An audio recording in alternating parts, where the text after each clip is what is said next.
The Amato family case, when obsession turns a quiet individual into a monster. Like many serious addictions, which can be likened to severe illnesses with psychological, biological, or social underpinnings, this case involves a destructive habit, whether it's an urge for alcohol, prohibited substances, or gambling, or an obsessive need for a particular activity or interaction with a certain person or group. It's tragic when addiction affects not just the individual, but also their loved ones who strive earnestly to help. The once prosperous and happy Amato family faced such a dilemma head-on. As all family members were healthcare professionals, they believed they could handle the situation without external help. By the time they realized the severity of the situation, it was regrettably too late. This isn't a story of mere addiction, but of a young man's extreme obsession with a woman he had never personally met.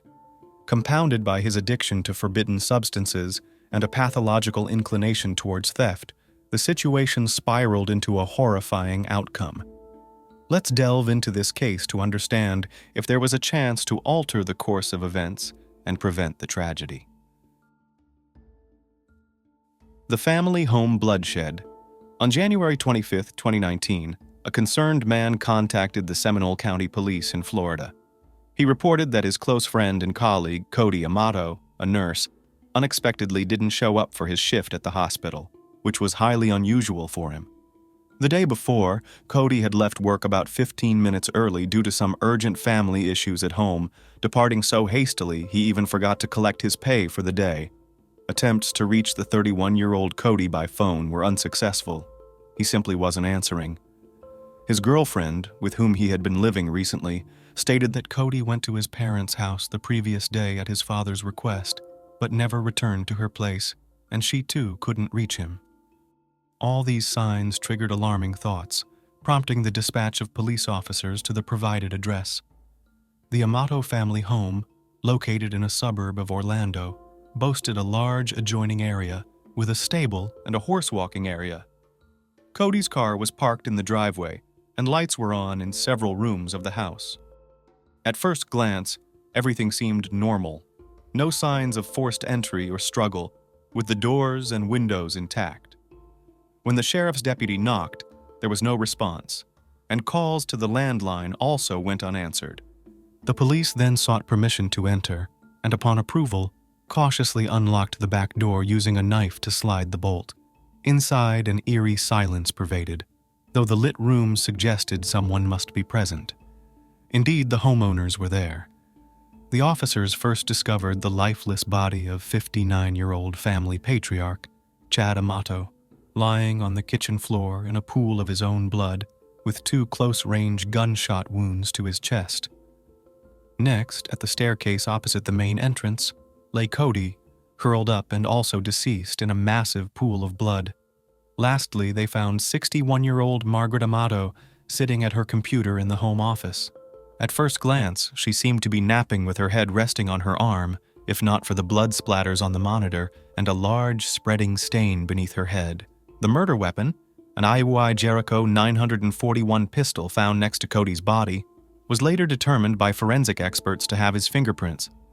With no signs of break-in or external presence and nothing missing from the house, it initially appeared that Cody, possibly after a family dispute, had ended their lives and then shot himself in the chest. However, smeared blood on the front door indicated it was locked by someone leaving the house after the incident, suggesting the perpetrator wasn't among the deceased family members. Regarding the likely suspect, there were little doubts. Those familiar or connected with the Amato family pointed to their youngest son, 30-year-old Grant, who had been missing since that evening. His car, a white Honda, along with some personal items including a laptop from Grant's room, were gone, implying that the owner had taken them. Grant was declared a person of interest and a search was initiated for his whereabouts. What's known about the Amato family? Margaret Ann Amato, née Wade, and Chad Robert Amato tied the knot in the mid-1980s. Margaret, 2 years senior to Chad, was already raising a 3-year-old son, Jason, from a previous marriage. Chad wasn't deterred by her having a child. Instead, he was ready to raise Jason as his own. In 1988, the couple welcomed their first child together, a son named Cody. followed by the birth of their youngest son, Grant Tiernan Amato, on May 20th, 1989. From childhood, the brothers shared a close bond. Raised in a well-off family, they hardly ever faced denials. However, to earn certain privileges, they had to adhere to family rules, excel in school, help with household chores, and exhibit good behavior. They strived to be the pride and support of their parents. Both parents held advanced degrees in healthcare.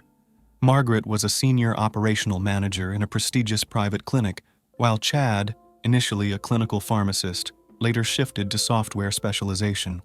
The family was quite affluent, living in a spacious suburban home with their own stable, breeding thoroughbred racehorses as a hobby.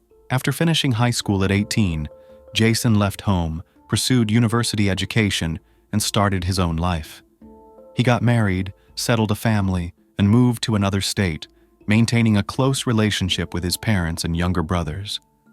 Cody and Grant were almost inseparable, attending the same school, joining the same sports team, and regularly visiting the shooting range with their father on weekends.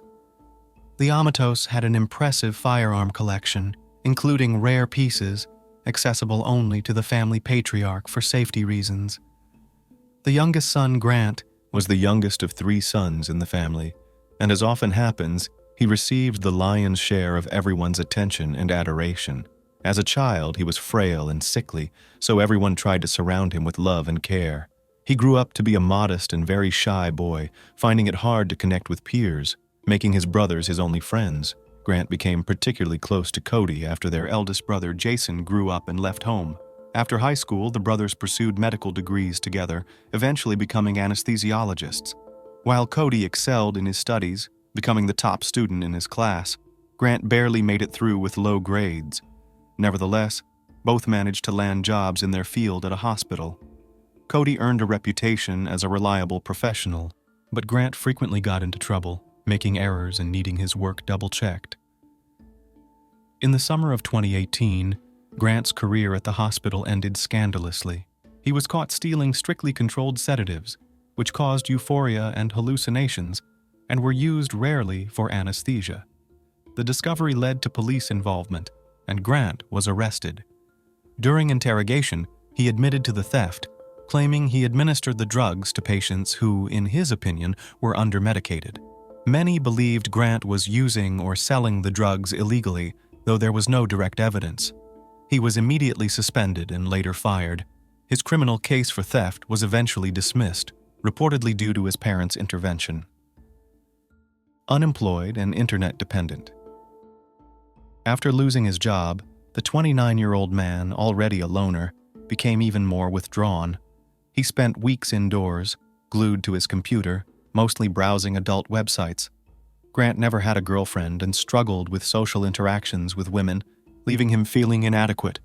He indulged in viewing adult content and frequently interacted with webcam models on specialized platforms, trying to fill the void of a non-existent personal life. This private interaction, of course, came at a cost. Grant easily accessed funds from his parents' and older brother's accounts for these activities. This obsession quickly spiraled into an addiction, compounded by regular alcohol consumption. But Grant seemed content with this lifestyle, living off his family, spending their money without contributing anything in return. Eventually, his father issued an ultimatum: find a job soon, or he'd have to leave home and lose any financial support from the family. Grant promised his father to resolve the issue but had no real intention of seeking employment. He claimed he would become a streamer, earning by broadcasting video games. His parents, seeing this as better than nothing, agreed to set up a streaming station for him. Once everything was in place, Grant pretended to be streaming, asking for privacy, but in reality he was locked in his room, indulging in his favorite pastime, visiting adult-only websites. Trip to Japan. In August 2018, when Cody took a vacation from work, he decided to embark on a journey across the globe for a change of scenery. Dreaming of visiting Japan, he invited his younger brother Grant and his best friend Jeremy.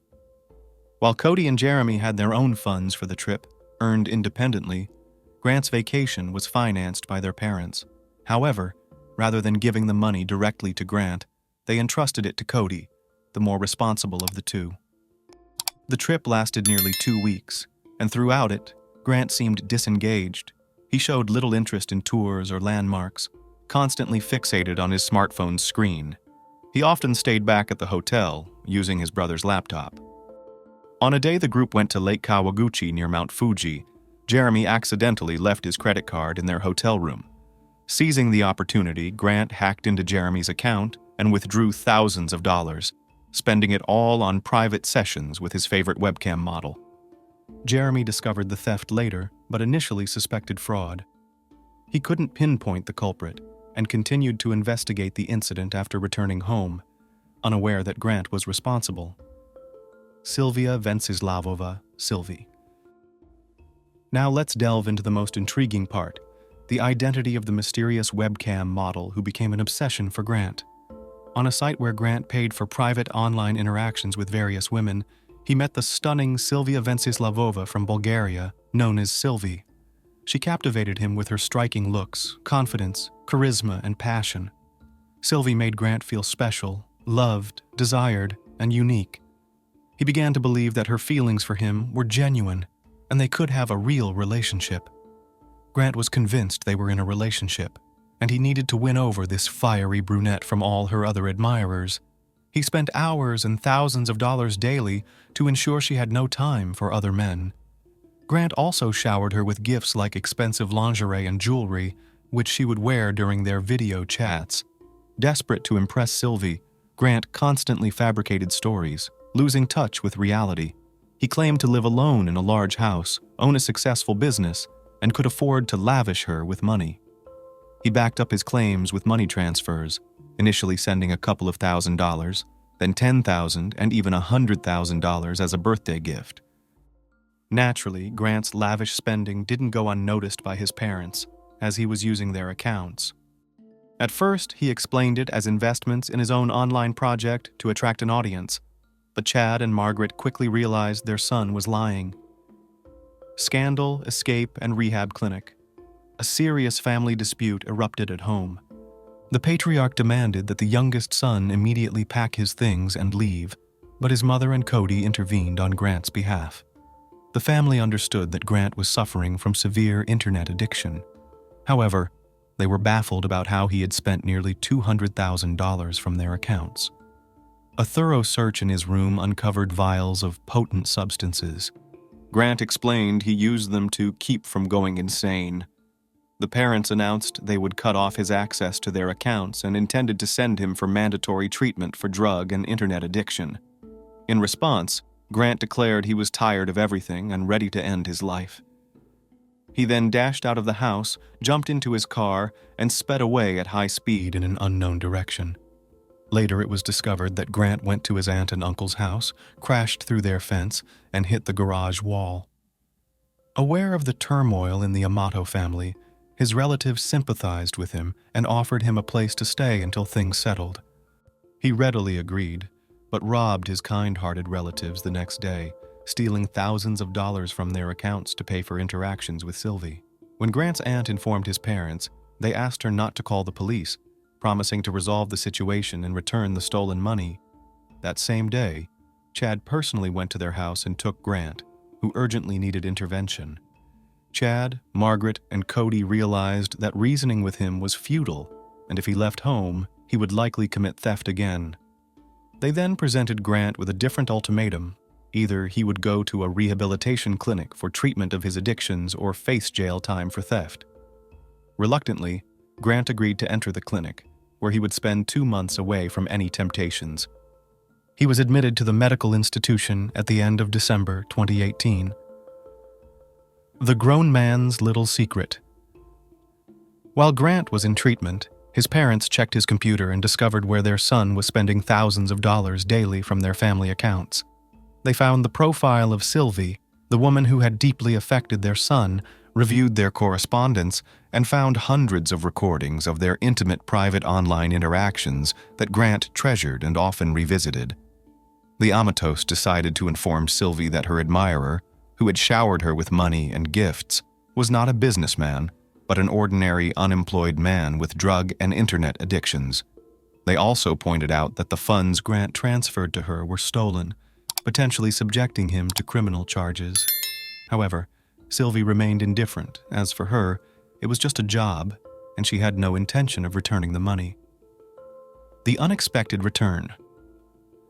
On January 5, 2019, just a couple of weeks into his treatment, Grant made an abrupt return home, having completed less than a quarter of the necessary rehabilitation program.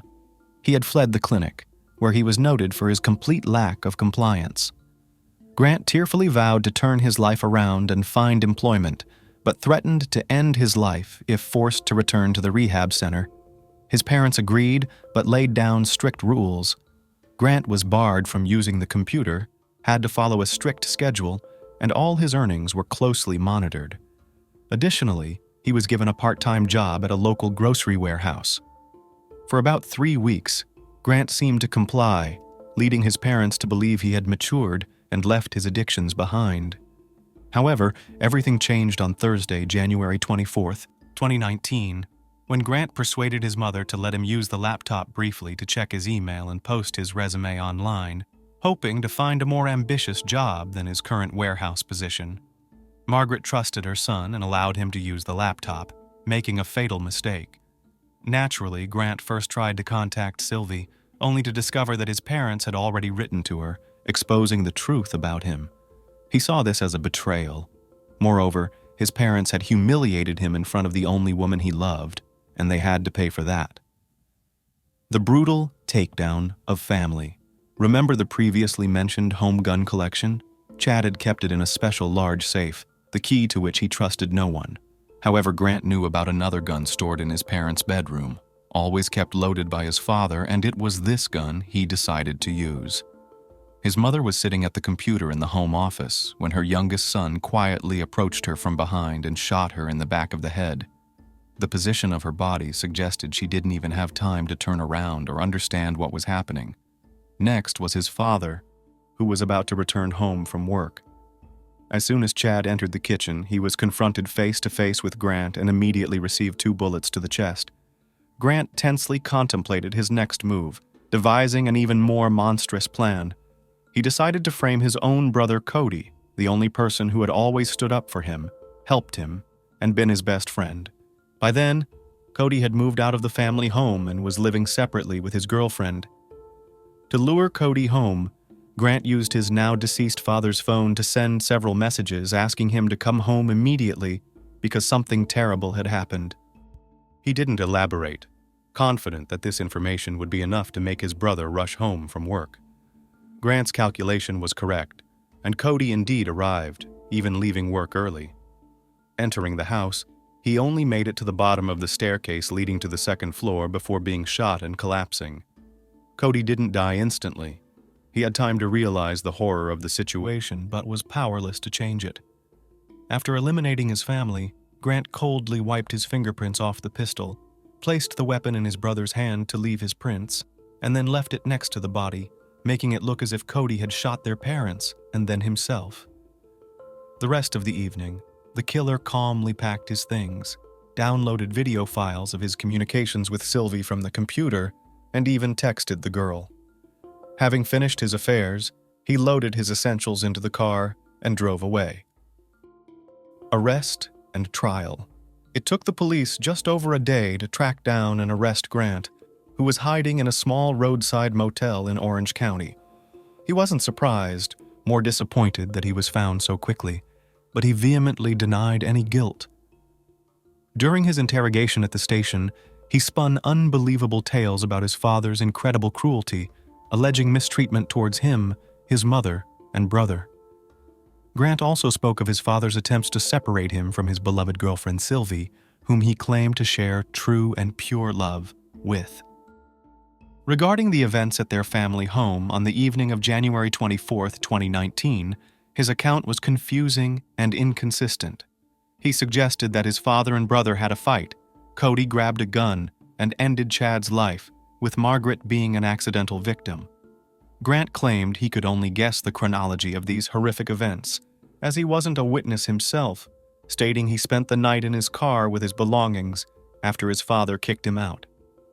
In the morning, He said he simply drove away, unaware of the tragedy that had unfolded at home. His story sounded disjointed and implausible, and the evidence indirectly pointed to him as the sole perpetrator. As a result, Grant was arrested as the primary suspect in the triple homicide of his family members. He was held on a $750,000 bond, which he was unable to post, and thus remained in custody awaiting trial. The trial commenced on July 15, 2019. Notably, almost all witnesses who testified in court spoke against Grant, including his older brother Jason, relatives, and Cody's friend Jeremy, whom Grant had stolen money from during their trip to Japan. Those who knew the defendant personally described him as prone to various addictions, a pathological thief, and a liar. The main piece of evidence against Grant was a significant bank transfer from Chad's account to his younger sons. This transaction occurred late at night when all family members were already deceased. To confirm the transaction, the defendant had used his deceased father's finger for identification. The prosecution pushed for the death penalty, while his defense argued that Grant was ill and needed treatment. The final verdict was delivered on August 12, 2019. The court found 30-year-old Grant Amato guilty of first-degree triple homicide and sentenced him to life imprisonment without the possibility of parole. On January 12, 2023, CBS News Minnesota aired a 24-second clip of the death of gray-haired old man Donald Blom. He died on January 10, 2023, at the age of 73 from natural causes consistent with age. But who was this old man who made it into the news summary? Donald Blom is a brutal maniac and criminal who served a life sentence in prison and despite his deeds died his death. Donald Blom's death brings to an end a long-running saga of violence and depravity that began in the 1970s and saw him commit a series of heinous crimes, culminating in the brutal murder of Kathy Poirier. Despite his long history of violence, Blom managed to evade justice for years until a chance encounter led to his capture and punishment. He began his crime spree in 1975 when he kidnapped a young girl. The pervert gagged her and took advantage of her, then locked her in the trunk of his car, but the girl was not timid, and she managed to escape and later handed over to the police criminal. Blom was tried and found guilty, but the punishment was too lenient, and in 1978, when he was free, he again committed aggravated assault. In 1983, he was arrested for criminal sexual conduct. That same year, he threatened 2 young girls in a remote area with a knife, tied them to a tree and stuffed socks in their mouths. He choked and revived one of them several times and repeated that he was going to do something terrible to them. The girls were rescued when a police patrol saw their improperly parked car and responded quickly to find the owner. Blom then fled into the woods and later changed his appearance by dyeing his hair. He was arrested 2 months later when one of the girls recognized him. He pleaded guilty to the crime, but the newly received punishment did not reform him. During an examination in 1992, the psychologist concluded that without close supervision and monitoring, Blom would resume antisocial behavior in the near future. Antisocial behaviors are actions that are harmful or disregard the mental state of others, which is exactly the state the psychologist predicted Donald would be in.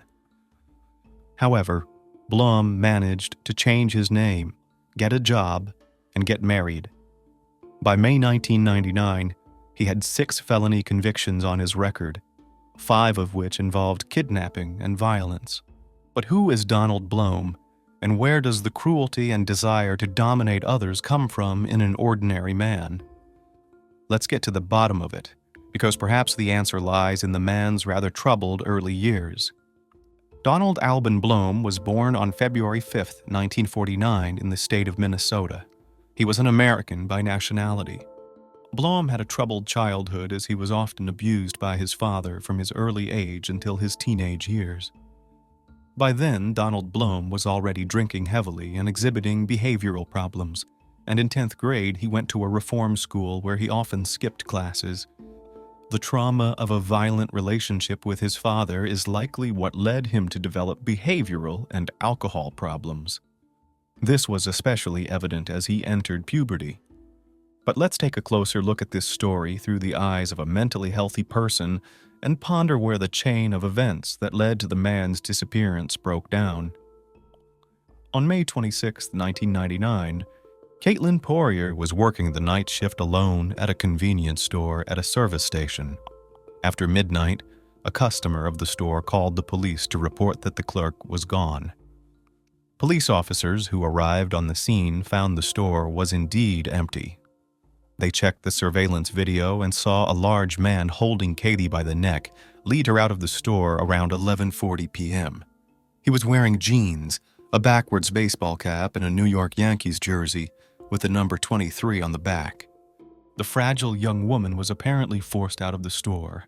Catherine Honeck, an employee of the Subway restaurant that was next to the store from which the girl disappeared, was questioned by police.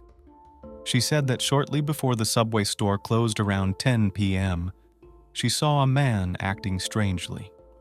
After closing, Honeck drove home, and coincidentally, she encountered the man who was leaving the store on the road. She noted that the stranger was driving a black Ford F-150 pickup truck with an extended cab with white markings on the side. The pickup truck looped around the maintenance area several times before entering Moose Lake and stopping in the parking lot of a local cafe. Honeck also reported that Kathy's car was still in the parking lot when she left work. Based on her description and partially recovered surveillance camera footage, a rough sketch of the kidnapper was made. He had long blonde hair and appeared to be about 25 years old. A composite sketch was made from 4 witness statements and was broadcast on local television and placed in local newspapers asking for information. While clues were being gathered, hundreds of people arrived from across the state to help circle the wooded area around the station in search of the kidnapped Kathy Poirier. Police used service dogs and helicopters, but found nothing. Posters of Kathy appeared in many newspapers and on billboards throughout the region, turning her story into a high-profile missing persons case. The local sex offender facility, which was located near the store where Katie went missing, reported that all inmates were accounted for. The information provided was accurate, which completely ruled out a kidnapping by a fugitive offender. Police officers began searching for the vehicle by license plate number and came up with Donald Blom. But unfortunately, the truck in his driveway was white in color. On June 6, 1999, the official search ended without success, but many volunteers continued to look for the girl. They believed that at least someone somewhere had seen something that would make the right connection and bring the girl home. Whether the perpetrator was brave or foolish for daring to take the girl out of a store equipped with a security camera, investigators were looking for at least one more mistake he would make. The searchers emphasized the neighborhood itself. After all, if the perpetrator was in this fairly remote area at night and returned to the store twice, it was likely that he knew the area very well, which meant that someone must have seen the man before the crime. A search headquarters was set up at the Lutheran Church in Moose Lake, with staff members assisting in processing leads and volunteers handing out flyers describing Katie. On the wall were maps with large crosses marking the areas that searchers had already traversed. But despite the efforts and hopes of many, Katie never turned up, suggesting that the kidnapper might be an athlete or a fan of the New York Yankees team. The police sought the help of a sports figure. 2 weeks passed, but still no result. The police asked Minnesota Twins legend Paul Molitor to make a public service announcement. His appeal to Minnesotans across the state caught the attention of Darryl Brown, who worked at the Minnesota Veterans Home. On June 18th, he called the hotline to report his co-worker Donald Hutchinson, who had recently stopped driving his black pickup truck and was described as looking like a composite sketch. He had been absent the day after the abduction and had recently gotten a haircut. Investigation revealed that Donald Hutchinson was actually Donald Blom and had a black pickup truck carefully hidden in his garage. He also owned property 12 miles from the store in Moose Lake where Kathy worked. During further digging, investigators learned that Blom had been convicted of sex crimes, specifically kidnapping petite young girls like Katie. Detectives worked quickly to get a search warrant. Agents from the Minnesota Bureau of Criminal Apprehension went looking for Blom and found him and his family at a campground 140 miles outside of Richfield. Agents woke him up early in the morning to ask him some questions. He was brought in for questioning. Further inspection revealed that Blom had purchased property in Moose Lake about 2 years ago. Neighbors confirmed that he had been there frequently before Katie's abduction, but had not been there since. Blom's supervisor at the veteran's home said he was unaware of the man's criminal record because he used the name Hutchinson. He said Blom always kept to himself and didn't socialize much with people. After his arrest, Donald Blom was friendly and cooperative, but then he refused to testify and asked for an attorney. Meanwhile, authorities organized a series of searches that left them in shock. Various items were seized from Blom's home, but no official statement was given as to what the items were or how they figured in the investigation. Another search was conducted on Blom's 20-acre property in Moose Lake, involving more than 100 National Guard members and several hundred volunteers. They marched several miles from his property into the woods, but as darkness fell, they had to leave. The next morning, the search resumed with renewed vigor, and Katie's mother said she had a gut feeling that they would find her daughter alive. Apparently, some hoped the girl was being held somewhere against her will, but the sheriff was less optimistic. On the morning of the second day, searchers found bone-like fragments among the ashes in a fire pit on Donald Blom's property. They were sent to the lab for further testing, and to everyone's shock, they were identified as bone fragments, and a tooth found in the ashes was also sent to odontologists, experts in dental remains. Certified forensic dentist Dr. Ann Norlander conducted a time-consuming and expensive examination of the tooth. She knew that under the conditions under which it was extracted, any DNA that could have been extracted from the pulp of the tooth would have been destroyed, so she had to resort to other methods. When she came across something that looked like a filling, it confirmed that it was a human tooth and allowed her to determine if it could have belonged to Katie. Dental fillings are made up of an organic matrix and an inorganic filler. The organic matrix burns away, leaving behind particles of the filler. This allows the analyst to identify a brand, or at least a group of brands. Manufacturers use as many as 50 different types of fillers, any one of which will show up vividly on dental x-rays. The composition of the filling of the tooth from Blom's fire pit matched the composition of the fillings used for Katie. In addition, researchers were able to identify it as tooth 18 and determine that it belonged to a young woman. The likelihood that it had once been in Kathy's mouth and not someone else from the area was quite high. One major question remains unanswered. Why did the perpetrator get out of prison after kidnapping 7 different girls? If the justice system had worked better, Katie might still be alive. Instead, Blom was able to change his name and shake off the stain of his criminal past, get a job, get married, and become a new identity as a cover to continue causing harm. In the case of Katie Poirier, Blom was charged with kidnapping and unlawful possession of a firearm, which is a federal charge. Given his prior convictions, Blom was not allowed to carry a firearm. He was offered a plea agreement, but he didn't want to even talk. But then he changed his mind and said he was willing to testify, with the condition that he call home. On September 8th, Blom made a tearful confession that lasted 2.5 hours. He said that on that day, May 26, 1999, he went fishing and then drove home to Richfield. Later that evening, however, he returned to his home on Moose Lake. On the way, he stopped to buy liquor and have a beer at a bar. He saw Kathy in the store while she was doing business. He did not know her, but grabbed her and forcibly put her in his pickup truck. He then drove her to his motorhome. "I don't know if it was just out of guilt or something else or because I felt stupid," he said, "but then I strangled her and killed her." He strangled her from behind, saying it took about 20 minutes. He did not admit to any other type of assault. Once he knew she was dead, Blom placed her body in a fire pit in the fetal position and then gathered wood and paper to make it burn. But Blom's account clearly contradicted the video camera footage and the discovery in the burn pit. Blom claimed that he remembered her asking him several times to let her go, although she did not struggle with him until he began choking her on his property. He said he managed to kill her with his bare hands.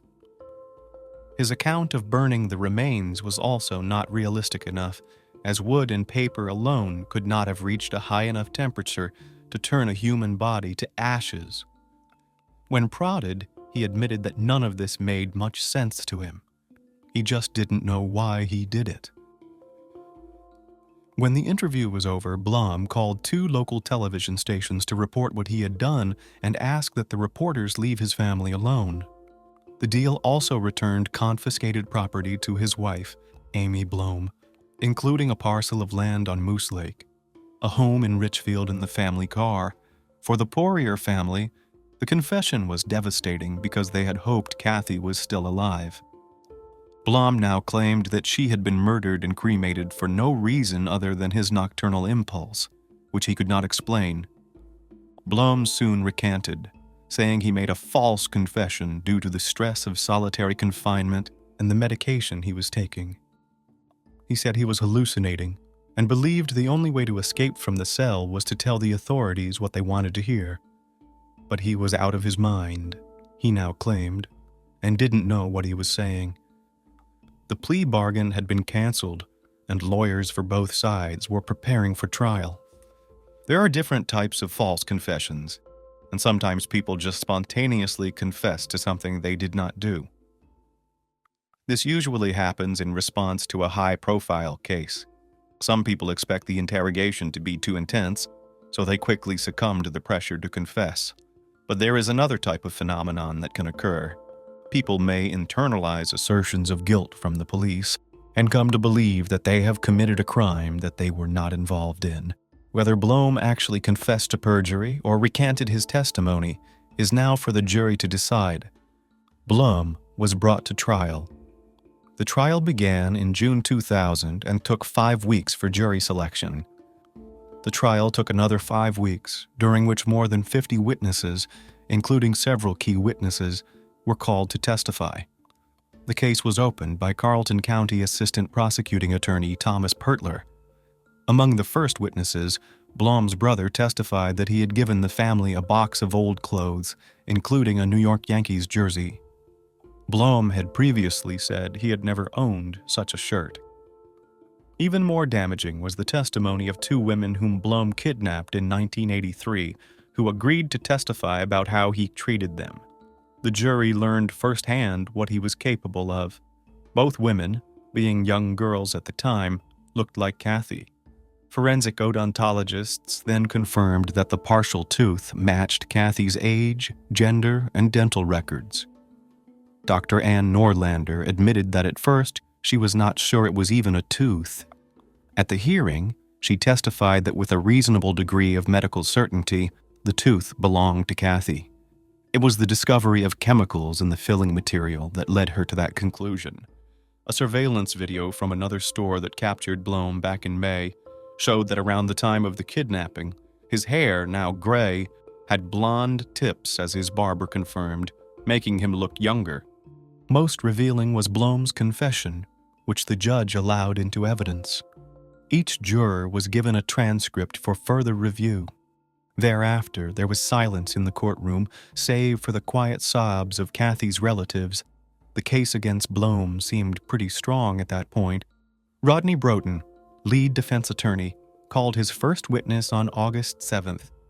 Amy Blom testified that her husband was home the night Katie disappeared. Speaking from the bench, she said she guessed where her husband was that day because she saw a broadcast the next day about the girl's disappearance. She called attention to it because the location of her disappearance was near the country house they owned on Moose Lake, 110 miles from their home.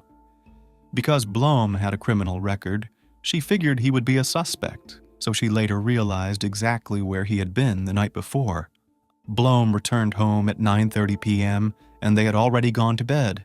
When his spouse woke up in the morning, coffee was ready, his spouse was home. She also testified that the police officers bullied her, threatening to take her children away if she didn't answer questions the way they wanted her to. They called me a liar, she said. She also denied that she had ever seen a baseball jersey in the clothes her son-in-law gave them, and said she had never seen her husband wear one. As she spoke, Blom wept, visibly wiping his eyes. On August 10th, Blom took the stand in his own defense.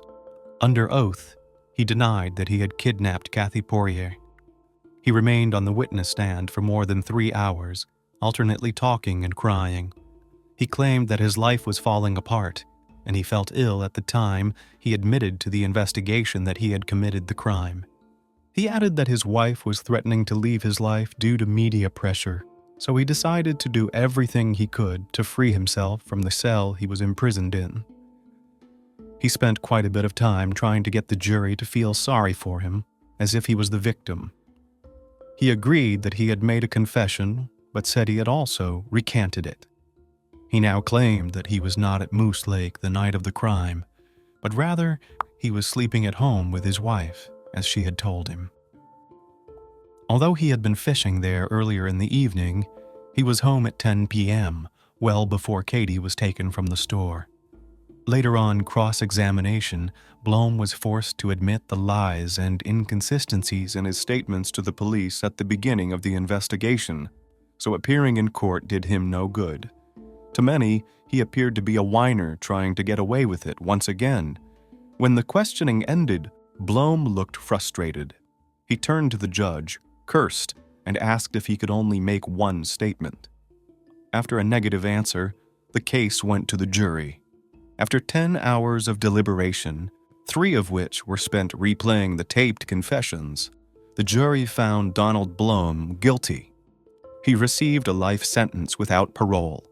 Blom continued to insist that it wasn't over and predicted that one day he would be exonerated. "I never killed anyone," he insisted. He was sure he had a strong case for appeal. But in 2004, the appeals court issued an 81-page ruling that upheld the conviction. Although his trial was not perfect, the judges decided it had been fair. They saw no reason to overturn the ruling or order a new trial. The murder of Caitlin Poirier led to the passage of Katie's Law, which included the development of a statewide computerized crime-fighting network, tightening the requirements for tracking predatory sex offenders like Blom. You've probably heard more than once about the search for someone who has vanished without a trace. We all, in one way or another, encounter this phenomenon in everyday life. Missing person notices are commonly seen on the streets, broadcasted on TV or radio, and posted on social media. Those missing can be of various age groups, genders, social statuses, and nationalities. Most often, it's the elderly who are being searched for. Unfortunately, senile dementia and other mental disorders in older people can lead to confusion. As a result, they wander off in unknown directions. Children are the most vulnerable population. In most cases, their disappearances are due to abductions. But what about young people? Those who, it seems, shouldn't just disappear. They are healthy and rational. Often, the reasons for their sudden disappearances are violent acts committed against them. Sometimes, to conceal a crime and avoid accountability, hiding a body becomes a simpler solution. There's a legal maxim that goes, "No body, no crime." However, this is with the slight caveat that the guilt of the accused or the defendant isn't confirmed by a totality of other evidence. Strange events. A complex story unfolded in the family of Graciela Garcia from Hermiston, Oregon, USA. The renowned 49-year-old beauty salon owner disappeared on November 8, 2019. That evening, she planned to have dinner with her 14-year-old son, Jacob, who was at his father's house. Imagine the teenager's surprise when, around 7 p.m., instead of his mother, his stepfather, Romero, appeared at the doorstep, delivering food. Typically, the man wasn't known for his care and attention. He didn't make efforts to connect with the boy, even though they lived in the same house. Nonetheless, Jacob didn't suspect anything wrong. The stepfather explained that Graciela had fallen asleep, so he came instead. After they said goodbye, the boy went to his room and checked his phone. There were 2 missed calls and a text from his mom. When he tried to call her back, he reached her voicemail. Jacob was very worried that his mother didn't respond. It was a bad sign because she was always reachable, especially since they had planned to meet. After a short while, the boy decided to tell his older brother and sisters about the situation. That evening, none of them could get through to her. Everyone thought that the mother had indeed gone to bed early and would get in touch the next day. However, the family was also concerned that her phone was unavailable to clients as it served as a link between them and Graciella. Later, the younger daughter Gabby often recalled a strange conversation with her mother. Initially happy about the meeting, the woman became sad and thoughtful. Then, she seriously informed that the children should know where she kept important documents and money, just in case. Graciella seemed to be worried about something. She showed the safe and shared the PIN code.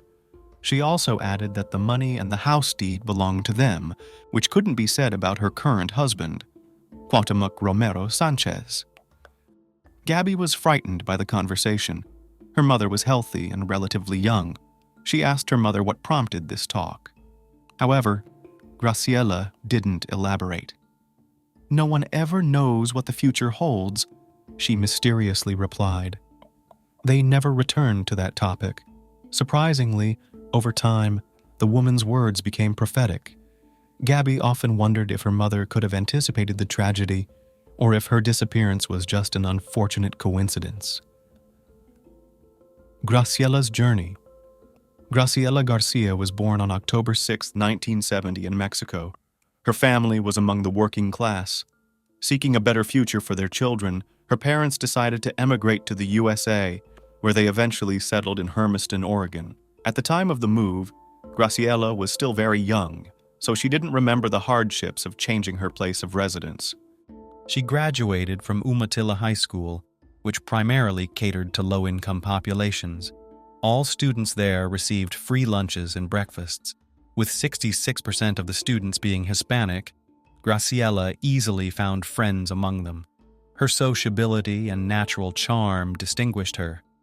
Later, she enrolled in Blue Mountain College in the business department. From childhood, she dreamed of connecting her life with the art of hairdressing, and even better, opening her own beauty salon. Graciela was determined and hardworking.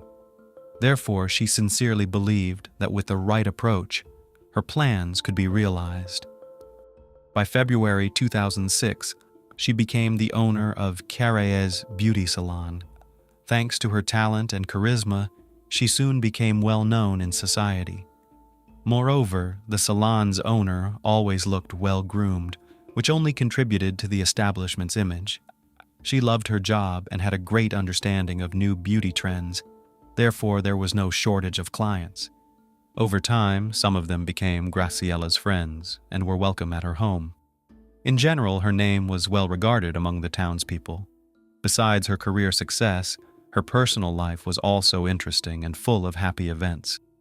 Beloved men. In her youth, she met a man with whom she fell deeply in love.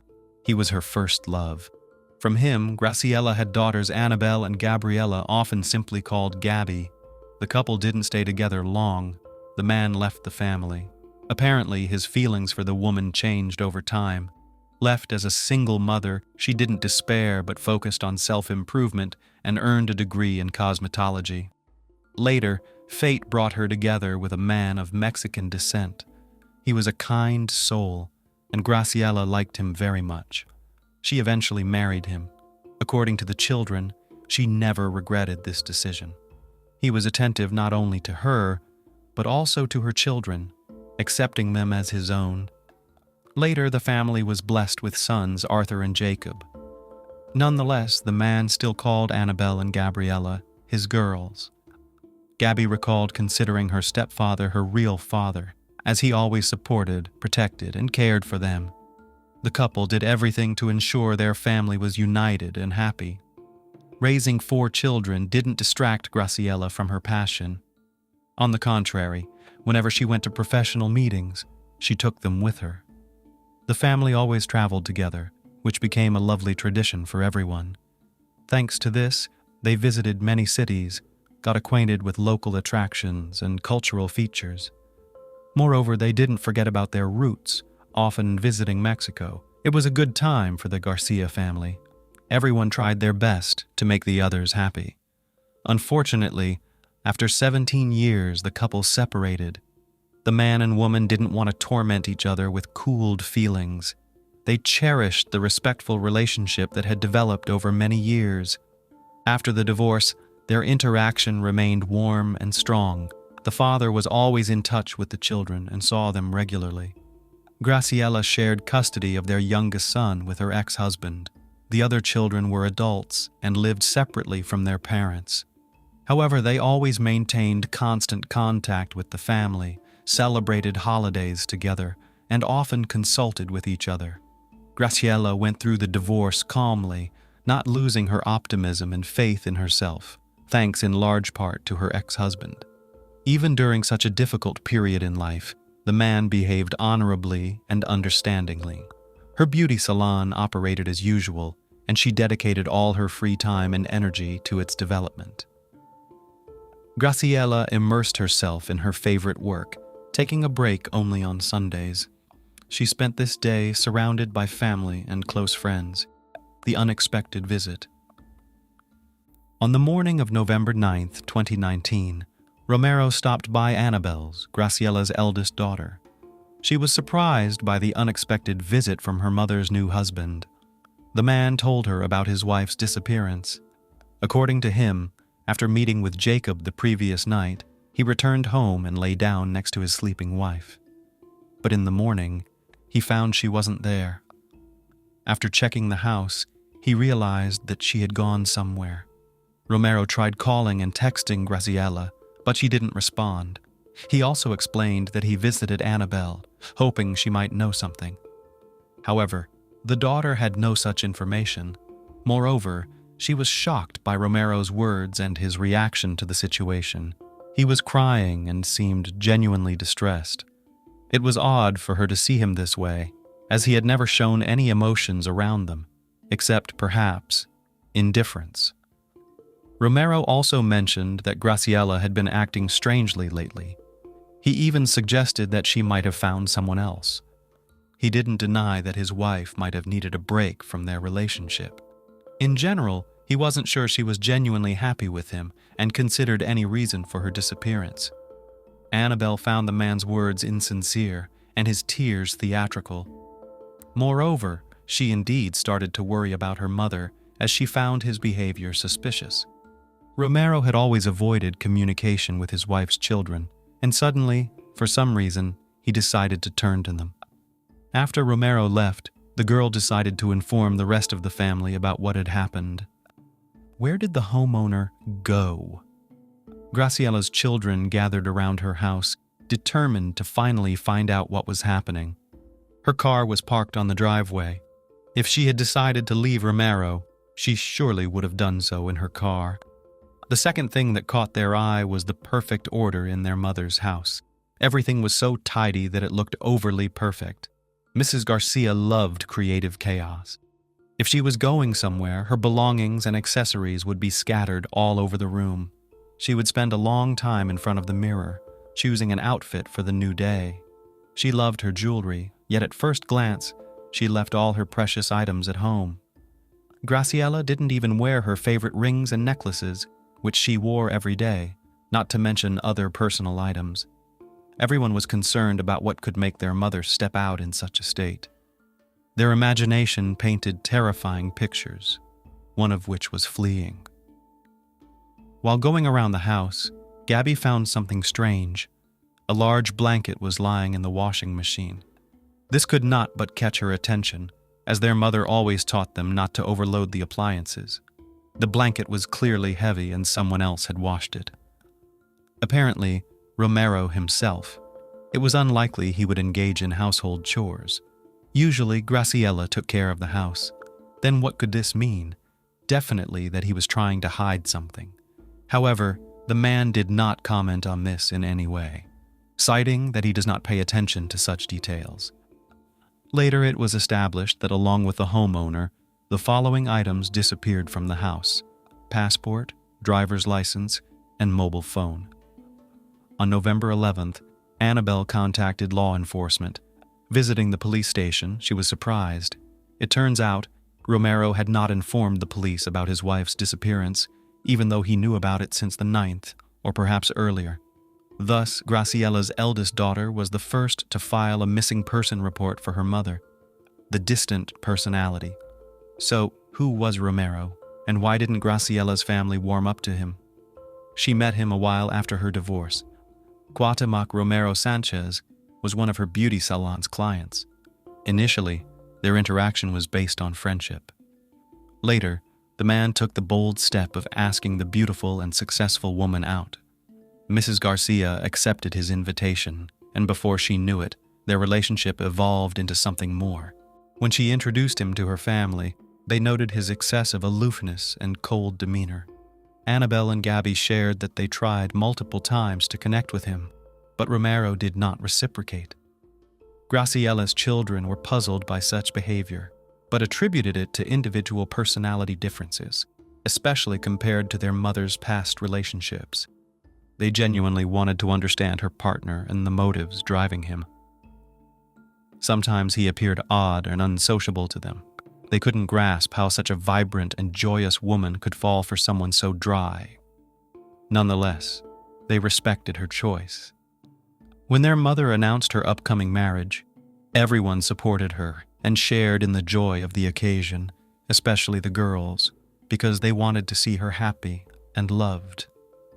Romero's arrogance and restraint were noted even by guests on the wedding day. Some even thought he was overly jealous, as he monopolized the bride's attention. When Graciella's young grandchildren came to congratulate the newlyweds, Sanchez treated them with disdain rather than affection and tenderness. It was clear he didn't want to share his wife with anyone, even her family. After that, Graciella's relatives found it hard to conceal their true feelings about the man. Annabelle even openly stated she did not consider him a stepfather, let alone a father. All they wanted was to maintain normal relations, as seen in civilized families. After the wedding, the newlyweds moved in together into Graciella's house, along with her youngest son, Jacob. The teenager shared that shortly after, Romero began acting as if he were the sole owner. According to the boy, the honeymoon period was short-lived. Soon, the family idyll began to crumble.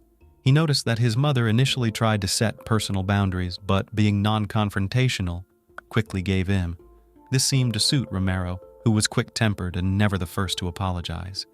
To avoid creating tension in the family, Graciella conceded to him.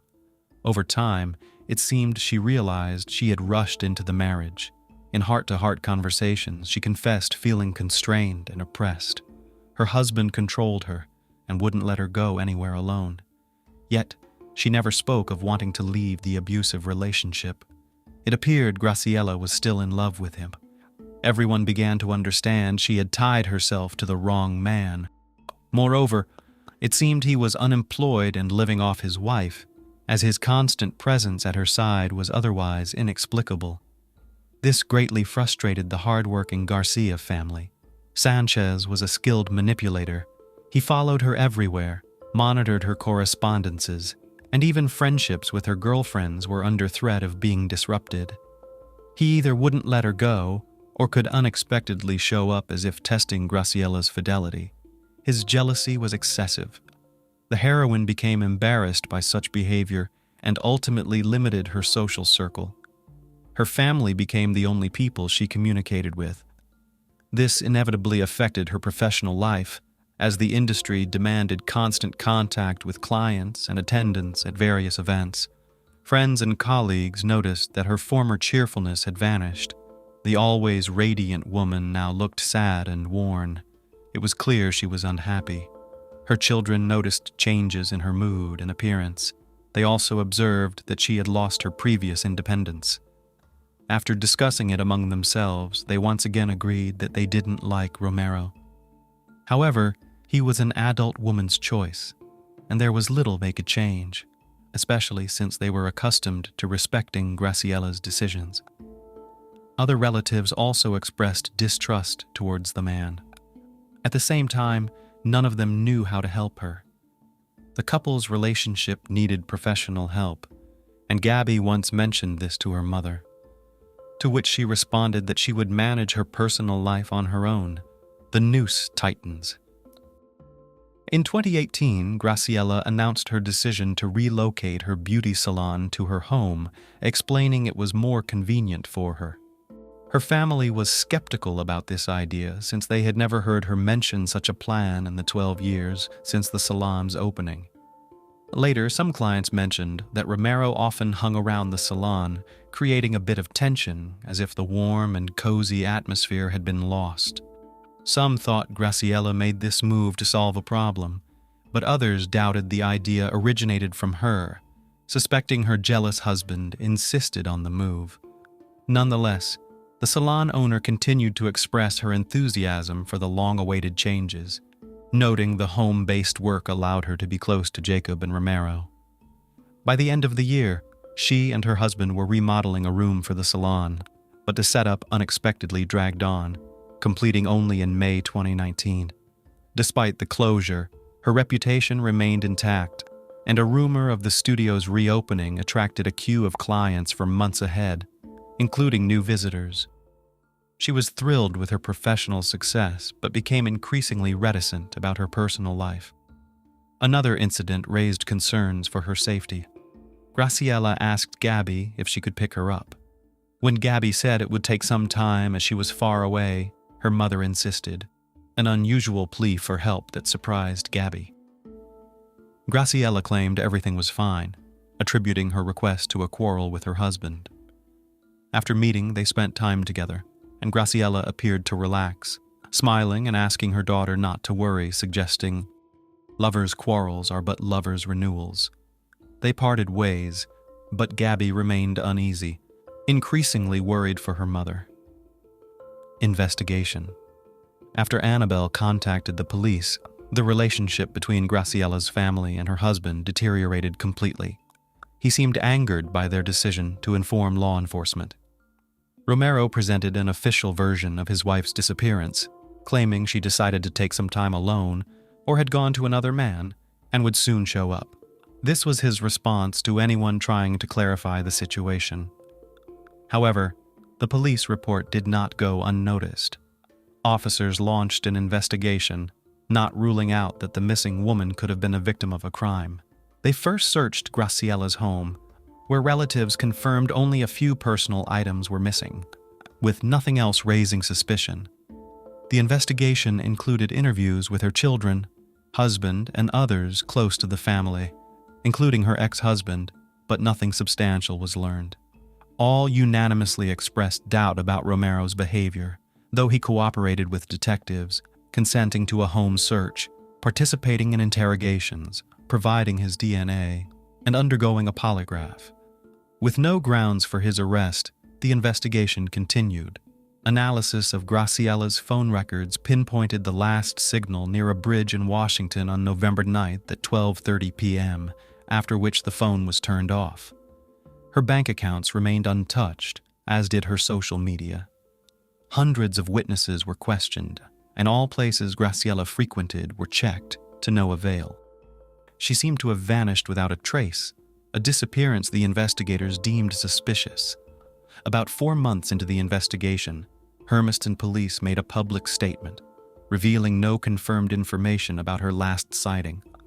Despite Romero's failure to report her missing, there was no specific accusation against him. This stance by the authorities frustrated Graciella's relatives. Their communication with law enforcement dwindled. Previously updated weekly, contacts eventually ceased.